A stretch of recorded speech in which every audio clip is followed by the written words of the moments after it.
All right, well, today is October 3rd, 2023, and we're recording a history of Kevin Brady, Rapid City Central class of 1973, for the 100th anniversary of the Central High School building and the 150th anniversary of the Rapid City School District. Good morning, Kevin. Hey, good morning, Marcia. How are you doing? Great. It's very good to see you.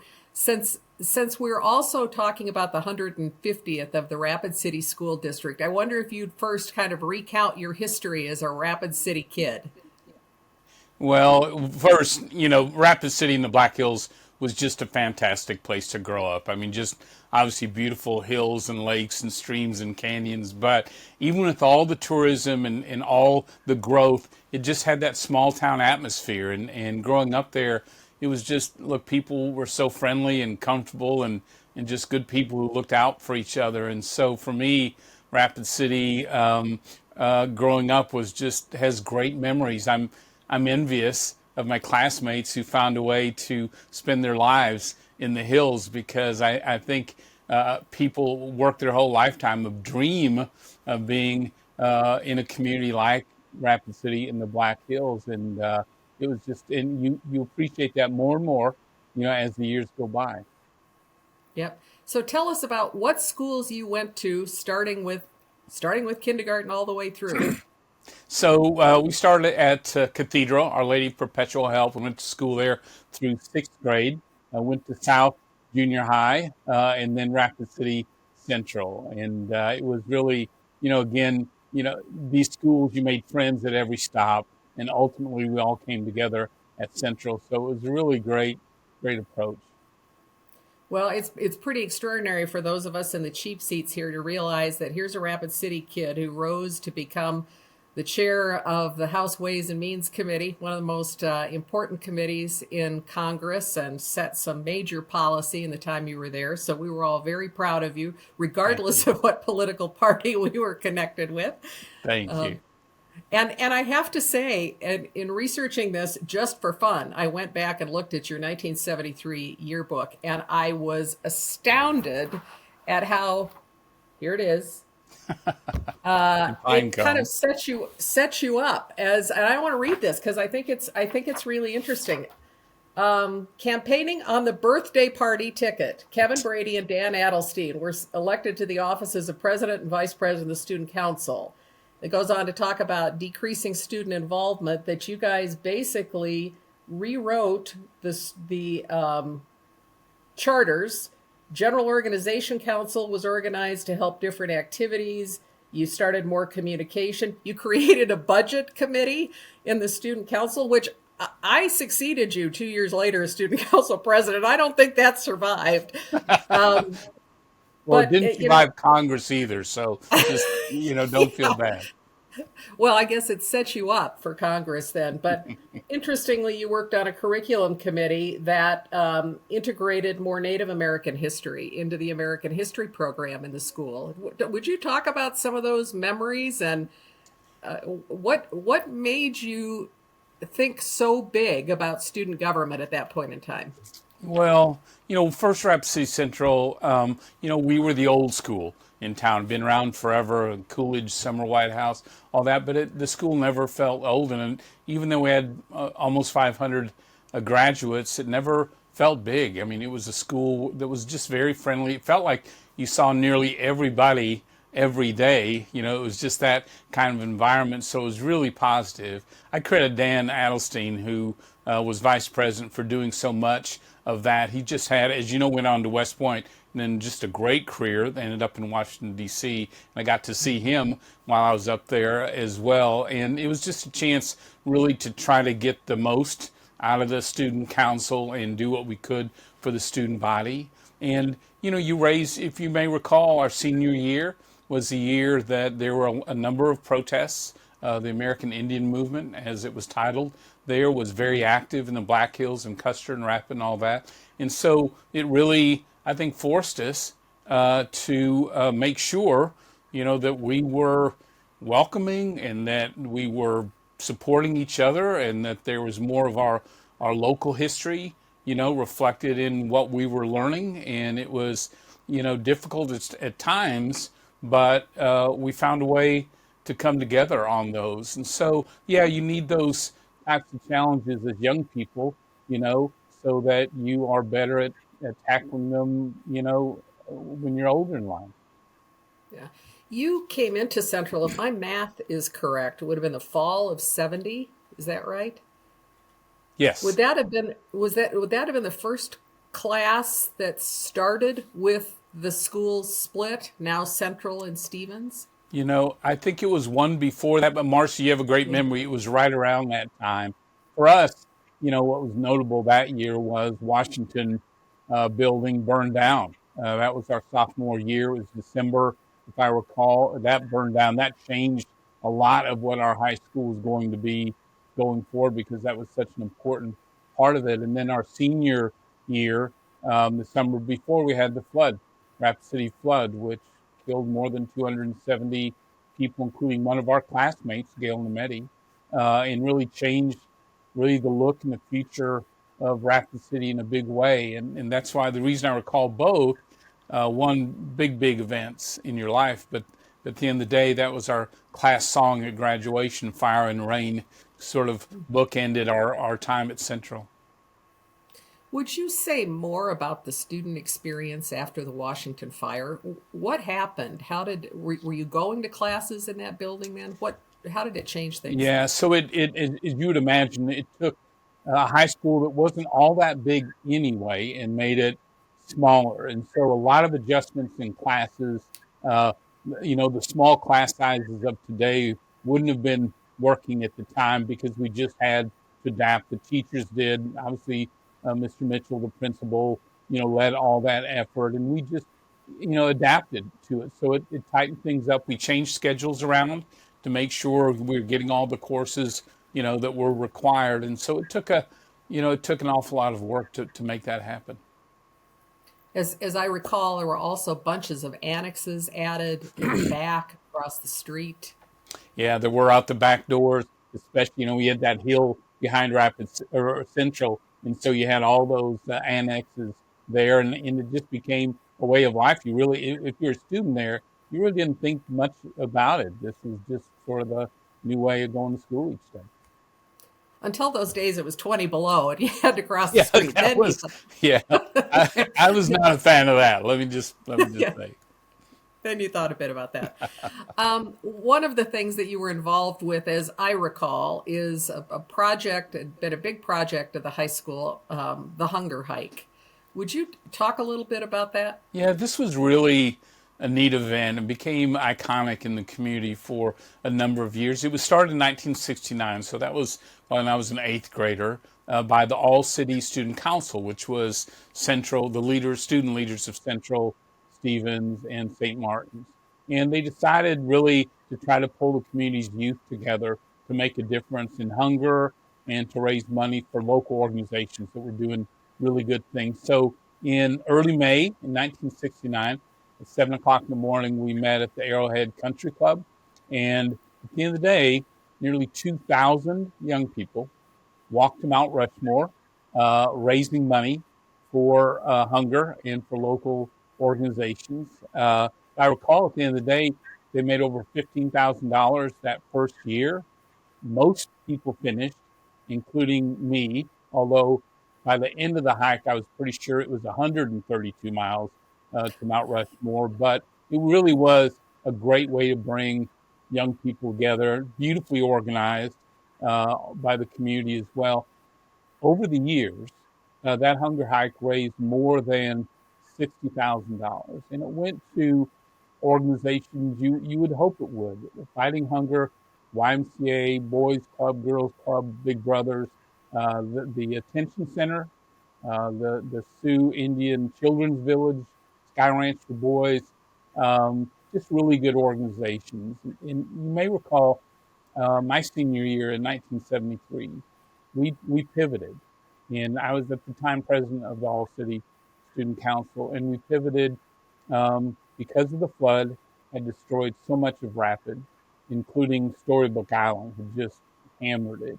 We decided to switch to, instead of walking for donations, to do labor to fix up Storybook Island and to raise funds for them. And so it really for that year, it was sort of a win-win. Gave us a chance as in high school and junior high to help rebuild an iconic, park in Rapid City, and also help them get back on their feet a little sooner. So I think, looking back, the Hunger Hike itself and how it evolved really was, it's rare to get 2,000, young people together on a beautiful spring day, to walk to work, and all, but it did. It was just a great, I think, great event.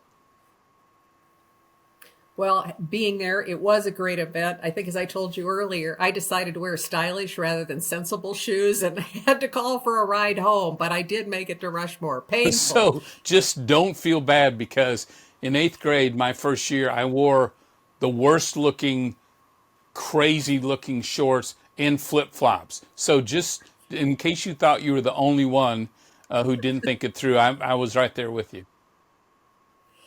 Yeah, the times we should have listened to our parents and we Really, did not. no But doubt. yeah, yeah. One other thing I want to talk about. I mean, in flipping through your senior yearbook, I mean, I was really kind of amazed by some of the activities that we had as students. Spiro Agnew spoke at Central High School. Do you I do. remember that? Could you share any Yeah, memories of that? absolutely do. Yeah, it was. So we had a big year in special guests coming to the school, and for us, obviously, having the vice president was a big, big, big deal. And for many of us, we remember when Bobby Kennedy spoke in front of Alex Johnson when I was a young person. We had, national leaders come through, and those were big memories. So to have the vice president at the school was huge, very exciting for everyone, as you'd imagine. It was just a big day. And I think that that was the year that McGovern was running for president, was It it not? So absolutely that would have been was. It his absolutely was. opponent. Yep, yeah. What are some of the other memories you have of that building, that Central High School building, as it related to your student You experience? know, yeah, I mentioned it. It didn't feel big. It didn't feel old. It was really close and compact, and so, you got to see a lot of people. Very friendly school, very talented. We had, whether you're an FFA or band or drum or athletics or whatever, we had a lot of young people really involved in something in addition to school. Those were days that I played a lot of sports as well, so I remember a lot of that. But the cafeteria, the time in the old auditorium, when you had a break, we had at the time the chance to go off campus for lunch, at McDonald's. I remember those big events like the flood, and the fire and others. And it just was a close school, really friendly school. And I'll tell you, we just got back from our 50th high school reunion in Rapid City. And through the years, my wife, who's from Houston, her comment is the same every year, which is, these are the nicest people I've ever met. And in truth, in Rapid City, that's exactly what you got, just really, really good people. Well, Kevin, is there anything I haven't asked you you'd like to talk about? I think that's I think that's it. What are we missing anything here? Um, Well, um, I think you touched on a lot of what I wanted to touch on. Those 3 years that you were in school, really, the overlay of what happened in the school district and what happened in the city was pretty extraordinary, between the burning of the it Washington is. building and then the flood. And maybe in some ways that adversity created a camaraderie and togetherness that was unique in a point of time. Yeah, Uh, it a little, certainly felt like it. And if you may recall, I don't know if it was in the fall or the spring, but I know one day I was Principal Mitchell, summoned me to his office and just told me we were going to have a school-wide uh, town hall meeting and assembly, excuse me, and the leaders of the American Indian movement wanted to speak to the students. And I recall that day, in detail. They really, laid some tough stuff on the student body. For a while, it was pretty tense in the school, and that's why we really, Rich Gary, a number of Native American, our friends, all work together with student council and others on how we bring the school, together, and sort of, the curtain got pulled back and we need to talk about some things. And that was that too was a huge learning, experience for me. And I think for a lot of especially the seniors that year, as we finished things out. Yeah, I remember that. I was there as a sophomore. We had to sit in the balcony. You upperclassmen got the lower seats, and we were in the As we balcony. should. And I remember that it ran over. It's at least this is my memory. It may not be accurate, but it ran over its allotted period of time, and then those uh, leaders, and I think Russell I think Means so was too. there, invited anybody in the student body who wanted to come over to the Mother Butler Center and continue the conversation. Yeah, it was an emotional assembly, as you would It was. imagine, and it caused division in the school, and then that was as leaders are.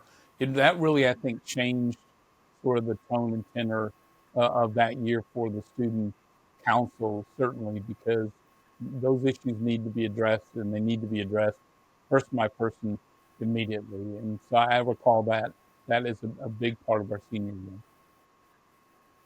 year. Did the work that the curriculum committee did come after that? Do you I remember the don't. I details think around it that? was part of those conversations. And we had the conversations in sports. We had it in school. We had it in student council. So it wasn't just like one meeting and done and all that. This was a this was a constant effort to figure out how we unite and how we do things differently in a better way. Well, we're still having those Yeah. conversations today, and I guess the important thing is that they're happening, over these 50 years.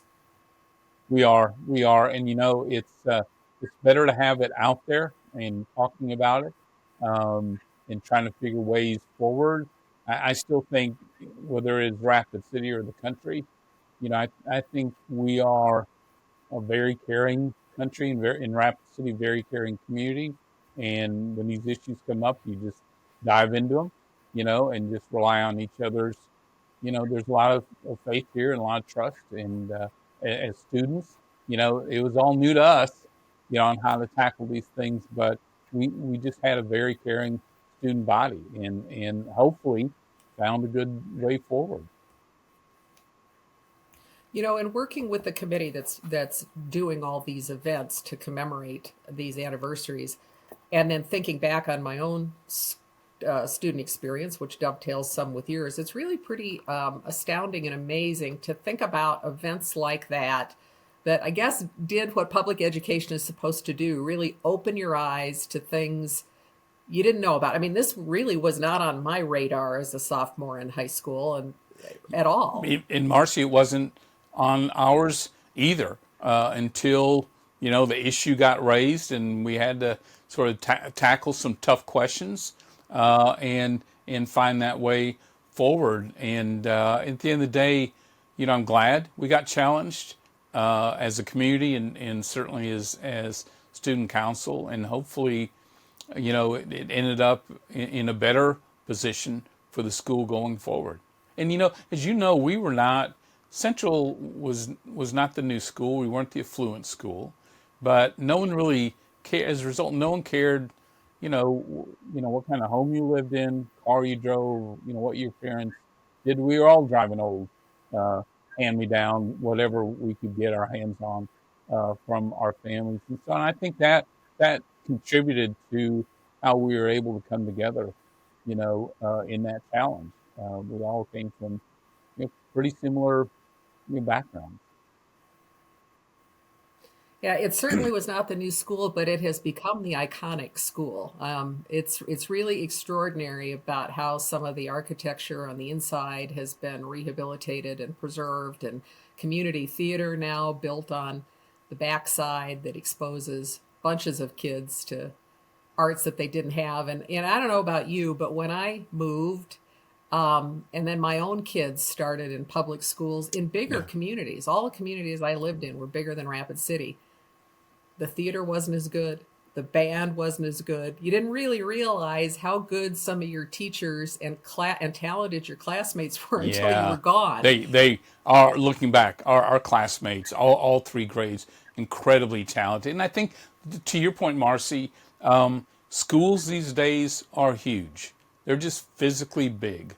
Ours was not. It was very compact. The halls were crowded, but again, you were around everyone every day, and I think that created a closeness that is tough to replicate in these larger. The schools our kids went to are huge, and both in size and in population. So I think that compactness, the fact that it is still a beautiful building to this day, I think all of that contributed to a special, friendlier atmosphere. Yeah. Well, Kevin, I said to you on the phone, and looking at your yearbook just underscores it. I mean, you were a leader when you were a kid, and you stayed that way through retirement, and I'm sure you're not done. So thank you for your public service. Thanks for all the work you did in representing Rapid Marcy, City. thank you. But I tell you what, we were all so proud of you when you went into media and to television to watch you at night on the news and the reporting, then see your just your great career throughout the country that led you to the broadcasters, Missouri Broadcasters Hall of Fame. I think as a leader, that shows just a career, a hugely meaningful career, and so we're very proud of you. And having you back in Rapid City now is just perfect.